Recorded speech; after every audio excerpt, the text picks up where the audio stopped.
চোখের জলে রক্ত উড়ান বিধানচন্দ্র হালদারের কবিতা থেকে আমি ওর পিতা চৌধুরীচরণ হালদার পরম সুখ কবিতাটি পাঠ করছি।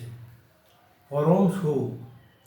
আমার ব্যাংক অ্যাকাউন্টে টাকার পাহাড় পর্বত, মৃত্যুর পর কাগজের বান্ডিল ছাড়া আর কিছুই নয়, মৃত্তিকা সম।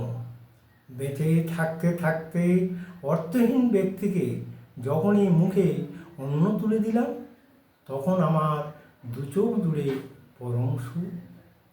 আমার সারা সারা বাড়ি ঘাটশিলার পাথর দিয়ে আলপনা আঁকা, মৃত্যুর পর তাসের ঘর ছাড়া আর কিছুই নয়, ডাস্টবিন সম। বেঁচে থাকতে থাকতে বস্ত্রহীন ব্যক্তিকে যখনই পরনে বস্ত্র তুলে দিলাম, তখন আমার ফুসফুস জুড়ে পরম সুখ।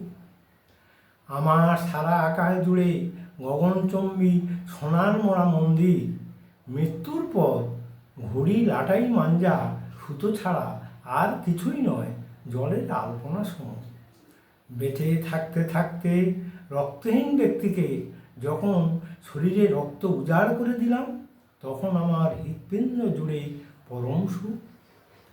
আমার গ্যারেজে বা গাড়ির শোরুম, রটায় ঠাসাই করা সোনার দানা, মৃত্যুর পর বাড়ির বাঁধ ছাড়া আর কিছুই নয়, পলাশ ফুল সম।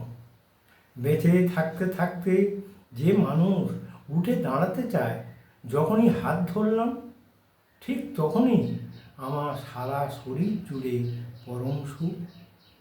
সারা পৃথিবী জুড়ে হা করে কেবল আত্মসুখ খায়। যে মানুষ উঠে দাঁড়াতে চায়, আমরা কজন হাত ধরি বলো? একবার হাত ধরে দেখো, পরম সুখ কাকে বলে টের পাবে। যে মানুষ উঠে দাঁড়াতে চায়, আমরা কজন হাত ধরি বলো? একবার হাত ধরে দেখো, পরম সুখ কাকে বলে। নমস্কার।